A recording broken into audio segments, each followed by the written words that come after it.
پیارے دوستو، سورہ فاتحہ 7 آیتوں پر مشتمل ہے، جن میں سے پہلی 3 آیات میں اللہ تبارک و تعالیٰ کی حمد و ثنا ہے اور آخری 3 میں انسان کی طرف سے دعا و درخواست کا مضمون ہے جو اللہ رب العزت نے اپنی رحمت سے خود ہی انسان کو سکھایا ہے، اور درمیانی ایک آیت میں دونوں چیزیں مشترک ہیں، یعنی کچھ حمد و ثنا کا پہلو ہے اور کچھ دعا و درخواست کا۔ صحیح مسلم میں باروایت حضرت ابو ہریرہ رضی اللہ تعالی عنہ منقول ہے کہ رسول اللہ صلی اللہ علیہ وآلہ وسلم نے فرمایا کہ حق تعالی نے فرمایا کہ نماز یعنی سورہ فاتحہ میرے اور بندے کے درمیان 2 حصوں میں تقسیم کی گئی ہے، نصف میرے لیے ہے اور نصف میرے بندے کے لیے، اور جو کچھ میرا بندہ مانگتا ہے وہ اس کو دیا جائے گا۔ پھر رسول اللہ صلی اللہ علیہ وآلہ وسلم نے فرمایا کہ بندہ جب کہتا ہے الحمدللہ رب العالمین تو اللہ تعالیٰ فرماتا ہے کہ میرے بندے نے میری حمد کی ہے، اور جب وہ کہتا ہے الرحمن الرحیم تو اللہ تعالیٰ فرماتا ہے کہ میرے بندے نے میری تعریف و ثنا بیان کی ہے، اور جب بندہ کہتا ہے مالک یوم الدین تو اللہ تعالیٰ فرماتا ہے کہ میرے بندے نے میری بزرگی بیان کی ہے، اور جب بندہ کہتا ہے ایاک نعبد و ایاک نستعین تو اللہ تعالیٰ فرماتا ہے کہ یہ آیت میرے اور میرے بندے کے درمیان مشترک ہے، کیونکہ اس میں ایک پہلو حق تبارک و تعالیٰ کی حمد و ثنا کا ہے اور دوسرا پہلو بندے کی دعا و درخواست کا۔ اس کے ساتھ ہی یہ بھی ارشاد ہوا کہ میرے بندے کو وہ چیز ملے گی جو اس نے مانگی۔ پھر جب بندہ کہتا ہے اہدنا الصراط المستقیم تو حق تعالیٰ فرماتا ہے کہ یہ میرے بندے کے لیے ہے اور اس کو وہ چیز ملے گی جو اس نے مانگی۔ مظہری باہوالا معرف القرآن رسول کریم صلی اللہ علیہ وآلہ وسلم نے فرمایا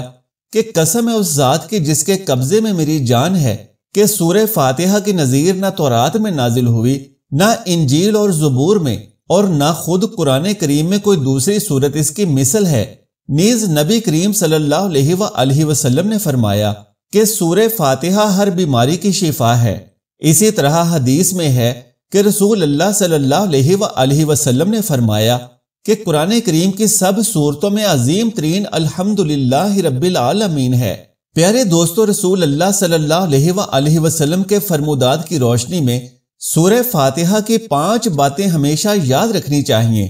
سب سے پہلی بات تو یہ ہے کہ جب نبی کریم صلی اللہ علیہ وآلہ وسلم نے فرما دیا کہ سورہ فاتحہ کے بغیر نماز نہیں ہوتی تو بندہ مومن کو اس بات کا یقین کر لینا چاہیے، اور اگر کوئی آپ کو کتنے ہی دلائل پیش کر دے لیکن آپ ہمیشہ یہ بات یاد رکھیں کہ جب تک سورہ فاتحہ آپ نہیں پڑھ لیتے تو سمجھ لیجئے کہ آپ کی نماز مکمل نہیں ہوئی۔ مکمل اس وقت ہوگی جب سورۃ الفاتحہ کی تلاوت کی جائے گی۔ پیارے نبی کریم صلی اللہ علیہ وآلہ وسلم کے فرمودات کی روشنی میں دوسرا پیغام یہ ہے کہ سورہ فاتحہ شفا ہے، یعنی یہ سورت بیماریوں سے بچنے کے لیے سب سے بہترین دم ہے، لہٰذا خود بھی سورہ فاتحہ کے ساتھ دم کیا کریں اور اپنی اولادوں کو بھی بیماریوں سے تحفظ دینے کے لیے سورہ فاتحہ پڑھ کر دم کیا کریں۔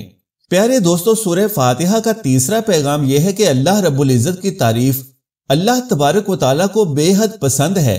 حضرت عبداللہ ابن عباس رضی اللہ تعالیٰ عنہ فرمایا کرتے تھے کہ ہر شکر کرنے والے کی زبان کا یہ وتیرہ ہے کہ اس زبان پر الحمدللہ جاری ہوتا ہے۔ حضرت آدم علیہ السلام کے جسم میں جب اللہ سبحانہ و تعالیٰ نے روح ڈالی تو ان کی زبان پر جو سب سے پہلا کلمہ آیا تھا وہ الحمدللہ تھا۔ حضرت سیدنا نوح علیہ السلام نے بھی فرمایا کہ پھر جب تم اور تمہارے ساتھ والے کشتی پر ٹھیک بیٹھ جاؤ تو تم کہنا تمام تعریفیں اس اللہ کے لیے جس نے ہمیں ان ظالموں سے نجات دی، سورۃ المومنون۔ اور سیدنا ابراہیم علیہ السلام نے بھی یہی کہا کہ اور سب خوبیاں اللہ کو جس نے مجھے بڑھاپے میں اسماعیل و اسحاق دیے، بے شک میرا رب دعا سننے والا ہے، سورہ ابراہیم۔ اسی طرح حضرت داؤد و سلیمان علیہ السلام کے قصے میں بھی یہی بات فرمائی گئی ہے کہ اور بے شک ہم نے داؤد اور سلیمان کو بڑا علم عطا فرمایا، اور دونوں نے کہا سب خوبیاں اللہ کو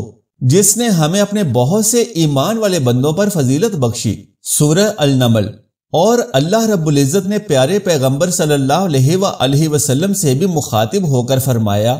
کہ اور یوں کہو سب خوبیاں اللہ کو جس نے اپنے لیے بچہ اختیار نہ فرمایا اور بادشاہی میں کوئی اس کا شریک نہیں، اور کمزوری سے کوئی اس کا حمایتی نہیں، اور اس کی بڑائی بولنے کو تکبیر کہو۔ سورہ بنی اسرائیل۔ اور پھر اللہ تبارک و تعالیٰ نے قرآن پاک میں ارشاد فرمایا کہ اگر جنتیوں کی زبان پر بھی کوئی بات ہوگی تو وہ ہوگی، اور وہ کہیں گے سب خوبیاں اس اللہ کے لیے ہیں جس نے ہم سے غم دور کر دیا، بے شک ہمارا رب بخشنے والا قدر فرمانے والا ہے۔ سورہ فاطر۔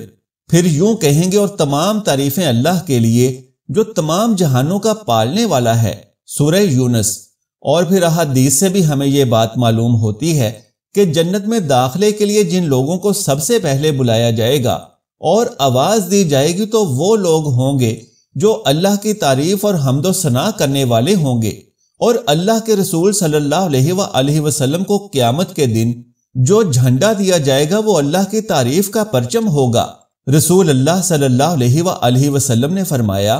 کہ آدم سے لے کر قیامت تک کی آدمیت بشمول انبیاء اور انسانیت میرے اس پرچم تلے ہوگی، اور اللہ کے رسول صلی اللہ علیہ وآلہ وسلم کو مقام محمود عطا کیا جائے گا۔ تو ثابت ہوا کہ اللہ کی تعریف اللہ کو بے حد پسند ہے۔ رسول اللہ صلی اللہ علیہ وآلہ وسلم کے صحابی بیان فرماتے ہیں کہ قیامت والے دن جو ترازو قائم کیا جائے گا، یعنی جس ترازو میں نیکیوں اور برائیوں کا وزن کیا جائے گا، وہ اتنا بڑا ترازو ہوگا کہ اگر ساتوں آسمان اور ساتوں زمینیں اس ترازو کے ایک پلڑے میں رکھ دیے جائیں تو ایک پلڑا بھی بھرے گا نہیں۔ لیکن اللہ کی تعریف کا کلمہ، یعنی جو اللہ کے فیصلوں پر خوش ہوتا ہے اور اللہ کی تعریف کرتے ہوئے یہ کلمہ اپنی زبان پر لے آتا ہے، یعنی الحمدللہ، تو اس مبارک کلمے کی وجہ سے قیامت کے دن میزان کے دونوں پلڑے نیکیوں سے بھر جائیں گے، جبکہ ایک پلڑا 14 کے 14 طبق رکھ دینے سے بھی نہیں بھرے گا۔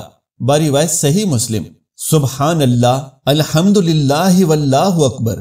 پیارے دوستو، سورہ فاتحہ کا چوتھا پیغام یہ ہے کہ جب ہم نماز کی ہر رکعت میں یہ کہتے ہیں ایاک نعبد و ایاک نستعین، یعنی اے اللہ تیری ہی عبادت کرتے ہیں اور تجھے سے مدد مانگتے ہیں، تو پھر کسی بندہ مومن کو اس بات کو بھلانا نہیں چاہیے، اور زندگی کے ہر معاملے میں اسے یہی کہنا چاہیے کہ میرا رکوع، میرا قیام، میرے سجود، میری دعائیں اور میری نظر و نیاز، یعنی میرا ہر وہ عمل جو عبادات میں شامل ہو سکتا ہے، صرف اور صرف میرے خالق حقیقی کے لیے ہے۔ اور نبی کریم صلی اللہ علیہ وآلہ وسلم کی اس حدیث کو بھی نہیں بھلانا چاہیے کہ جب بھی تم مدد طلب کرو تو صرف اللہ سے ہی مدد طلب کرو۔ پیارے دوستو، سورہ فاتحہ کا 5واں پیغام جو بالکل بھی بھلانے والا نہیں ہے، اور یہ بہت ہی خوبصورت پیغام ہے کہ جب ہم اللہ تبارک و تعالیٰ سے صراط مستقیم کی دعا کرتے ہیں، یعنی وہ صراط مستقیم اور سیدھا راستہ جو اللہ سبحانہ و تعالیٰ نے اپنے انعام یافتہ لوگوں کو عطا کیا،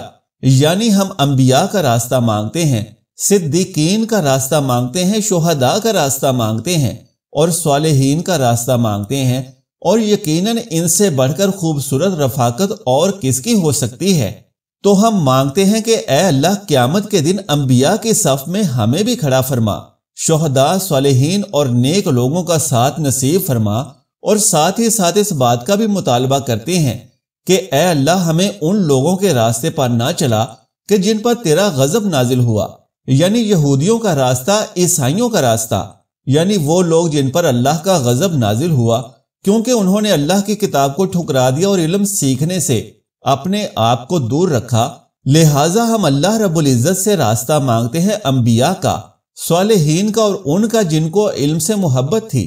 اور جن کو اللہ کا قرب حاصل کرنے کا ذوق اور شوق تھا۔ تو جب امام سورہ فاتحہ کی تلاوت کرتا ہے تو تم آمین کہا کرو۔ اور پھر نبی کریم صلی اللہ علیہ وآلہ وسلم نے فرمایا کہ یہودیوں کو سب سے زیادہ تم پر حسد اس وقت ہوتا ہے جب تم ایک دوسرے کو السلام علیکم کہتے ہو، اور جب تم سورہ فاتحہ کے بعد یا اپنی دعاؤں کے بعد آمین کہتے ہو۔ اور جان لیجئے کہ السلام علیکم ورحمۃ اللہ وبرکاتہ کا مطلب یہ ہے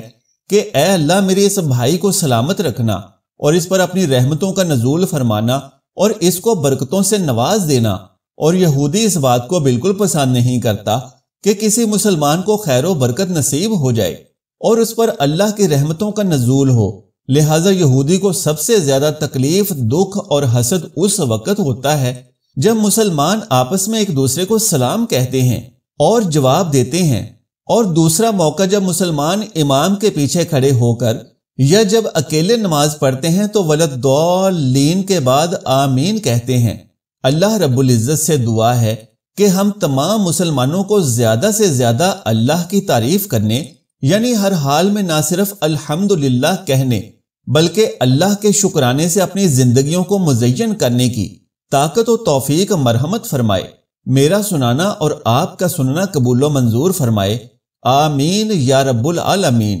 پیارے ناظرین، درخواست ہے کہ میری آج کی اس معلوماتی ویڈیو کو لائک اور شیئر کر دیجئے اور میرے اسلامی و اصلاحی چینل کو سبسکرائب کر لیجئے۔ جزاک اللہ خیرن کثیرا۔ اللہ ہم سب کا حامی و ناصر ہو۔